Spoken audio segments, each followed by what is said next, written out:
Good morning. Sit down. सर्वजण आले? अनम नाही आली का? ठीक आहे. तर आज काय शिकायचं? मूल्यवर्धन शिकायचं. मूल्यवर्धन उपक्रम केव्हा सुरू केला आपण? मागल्या वर्षी केला ना? याही वर्षी आहे ना? तर मूल्यवर्धन शिकायचं आहे तुम्हाला. ठीक आहे, चला.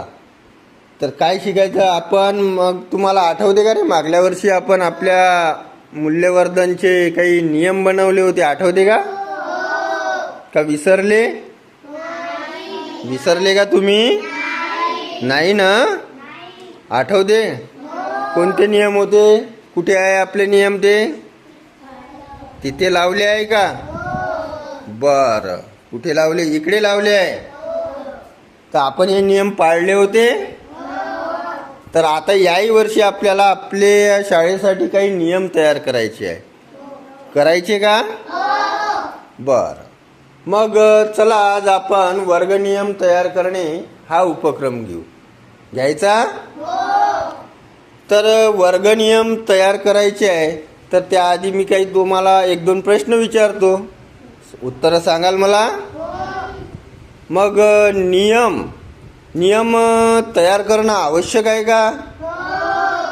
आपल्या शाळेसाठी वर्ग नियम तयार करणं आवश्यक आहे का? आवश्यक आहे. का आवश्यक आहे?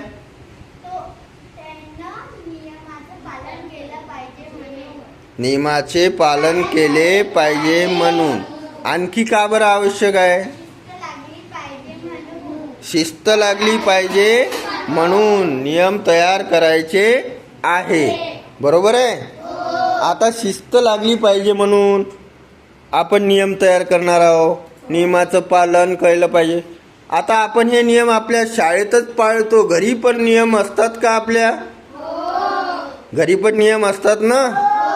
आपल्या घरचे पण काही नियम असतात. वेळेवर घरी जाणे, वेळेवरच आपल्याला जेवण मिळते का नाही? थोडं काही उशीर झाला, कुठे काही आपण आपल्या कोणी काही खेळतच बसलो जास्त वेळ, तर आपली आई बाबा आपल्यावर रागावते, लवकर यायचं म्हणून सांगते ना? म्हणजे आपण नियम पाळतो ना? घरी पण नियम पाळतो. तसेच नियम आपण शाळेत पण आपल्या वर्गात पण पाळायचे असतात. कारण नियम पाळल्यामुळं काय होते? आपल्याला एक शिस्त लागते. आता शिवण्यांनी सांगितलं की काय लागते आपल्याला? शिस्त लागते. आज आपण आपल्या वर्गासाठी, आपल्या शाळेसाठी वर्ग नियम तयार करूया. कारण आपल्या शाळेत आपण एवढेच विद्यार्थी आहोत, आहे का नाही?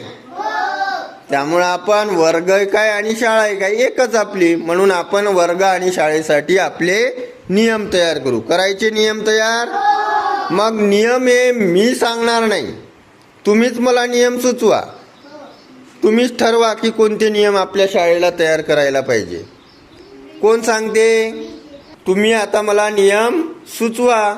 कोणते नियम आपण आपल्या शाळेला तयार करायला पाहिजे. तुम्हीच आपसात चर्चा करा पहिले, काय तयार करायला पाहिजे, किंवा आपण विचार करा आणि सांगा मला एक एक जण नियम सांगा. कोण सांगते?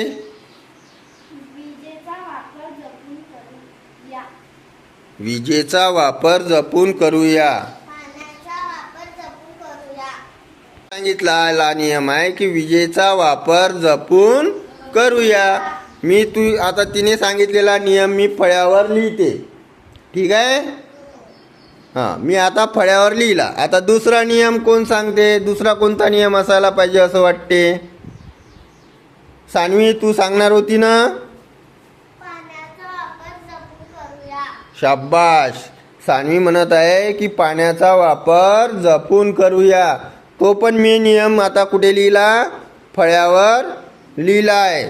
बघा आता आणखी कोणता नियम? नियमित अभ्यास करूया. युवराज म्हणते नियमित अभ्यास करूया. बरोबर आहे का? युवराजनं सांगितलेला नियम घ्यायला पाहिजे का आपण? आवश्यक आहे का तो नियम आपल्याला? आहे ना आवश्यक? बरं, युवराजचा पण नियम घेतला आपण. अल्तमास, तुझं काही मत आहे का? सांग तू. स्वतःला शिस्त लावूया. शाब्बाश. अल्तमासनं म्हटलं की स्वतःला शिस्त लावूया. हा नियम घ्याय म्हणत आहे अल्तमास. घ्यायचा का हा नियम? चला, तो पण नियम आपण घेतला. त्यानंतर जियान, तुझं काही मत आहे? तुझं काही म्हणणं आहे का? सर्वांना मदत करूया. सर्वांना मदत करूया. जियान काय म्हणतो? मदत करूया. घ्यायचा का जियांचा पण? सर्वांचेच मी लिहिणार आहे नियम. मग लिहिलं मी आता. सर्वांना मदत करूया. पूर्वेश, दररोज शाळेत येऊया. दररोज शाळेत येऊया. पूर्वेश म्हणतो दररोज शाळेत येऊया. पूर्वेश दररोज शाळेत येतो का रे? का कधी कधी घरी राहतो? राहतो ना. पण नियम सांगितला त्याने. आता बघू आपण तो पाळतो का नाही तर नियम. चला, जे आपला दिशान, सांग सांग दिशान. सगळ्यांना मदत करूया. दिशान म्हणतो सगळ्यांना मदत करूया. दररोज शाळेत येऊया. ईश्वरी म्हणते दररोज शाळेत येऊया. आता तुम्ही सर्वांनी हे नियम सांगितले. ते नियम मी फळ्यावर लिहिलेले आहे. बघा,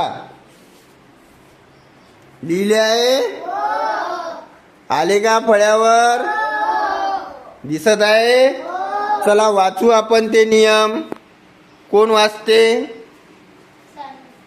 कोण वाचते नियम? पहिला नियम मी वाचून दाखवू का तुम्ही वाचता? वाच शिवण्या. पहिला नियम काय लिहिला? पाण्याचा वापर जपून करूया. पाण्याचा वापर जपून करूया. बस खाली. त्यानंतर दुसरा नियम सांगितला. कोण सांगितला? स्वतःला शिस्त लावूया. कोण सांगितला? अल्तमशनं सांगितला. कोणता नियम सांगितला रे अल्तमश तू? स्वतःला शिस्त. स्वतःला शिस्त लावूया. शाबास.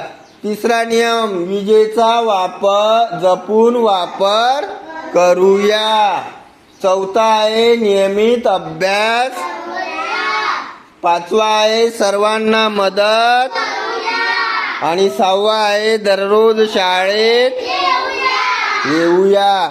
6 नियम आले. 6 नियम ठेवायचे का कमी करायचे? 6 नियम आपण सर्वजण पाळणार.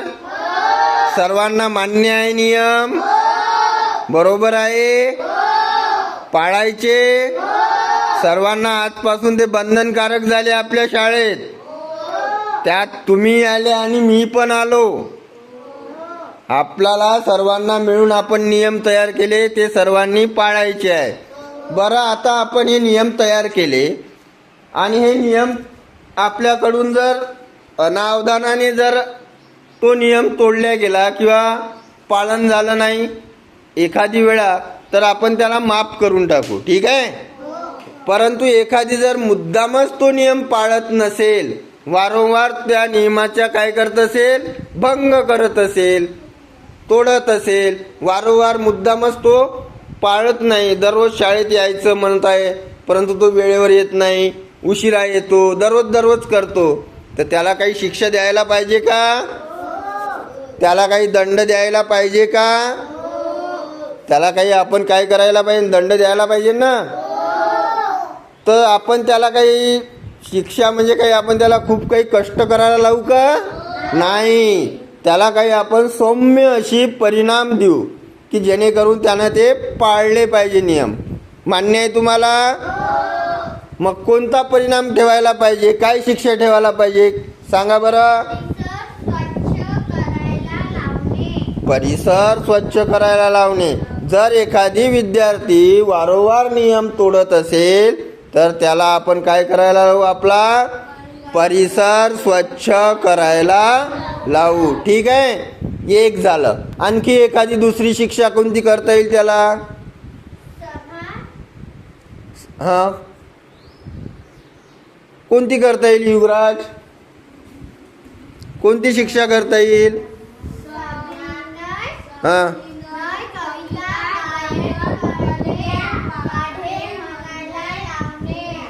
त्याला कविता गायन करायला लावू किंवा आणखी पाढे म्हणायला लावू? मान्य राहील यार? मान्य आहे तुम्हाला ही शिक्षा? हे परिणाम मान्य आहे? जर तुमच्याकडून नियम तोडला गेला तर तुम्हाला हे परिणाम भोगावे लागेल. मान्य आहे का सर्वांना? मान्य आहे ना? ठीक आहे. पर आता परिणाम पण आपण ठरवले. पण असंही होऊ शकते की एखादी विद्यार्थी ते नियम दररोज काटेकोरपणे पाळत असेल, तर मग त्यालाही काही त्याचं मिळाला पाहिजे का नाही? त्याचं फळ मिळाला पाहिजे ना? त्याचं स्वागत व्हायला पाहिजे, त्याची प्रशंसा व्हायला पाहिजे. बरोबर आहे का नाही? मग काय करता येईल आपल्याला अशा विद्यार्थ्याचा जो दररोज नियम काटेकोरपणे पाळतो? त्याच्यासाठी आपल्याला काय करता येईल? परिपाठात पुष्प देऊन त्याचं स्वागत कर. शाबाश, हिने छान सुचवलं की आपण तशा विद्यार्थ्याचं काय करायचं? परिपाठामध्ये पुष्प देऊन स्वागत करायचं. परिपाठामध्ये काय करायचं? पुष्प देऊन त्याचं स्वागत करायचं. करायचं का स्वागत त्याचं? ठीक आहे. ते आपण त्याचं प्रशंसा म्हणून आपण ते करू किंवा त्याला एक बक्षीस म्हणून आपण त्याचं स्वागत करत जाऊ. मान्य आहे तुम्हाला? आता तुम्ही जे लिहिलेले नियम आहे, सांगितलेले नियम आहे, जे आपण सर्वांनी मिळून ठरवले, ते मी फळ्यावर लिहिलेले आहे. त्याचे परिणाम पण फळ्यावर लिहिलेले आहे आणि त्याची प्रशंसा पण आपण फळ्यावर लिहिली आहे. लिहिली आहे? आता आपण ते कार्डवर लिहू आणि आपल्या वर्गामध्ये लावू. काय? आणि आजपासून आपल्याला ते नियम बंधनकारक आहे. आजपासून आपण सर्वजण त्या नियमाचं पालन करायचं का? मान्य आहे सर्वांना? मान्य आहे? मग ठरलं आता आजपासून आपलं? ठीक आहे मग? चला मग आता आपण आपल्या नियमाचं पालन करू आजपासून. ठीक आहे? चला आता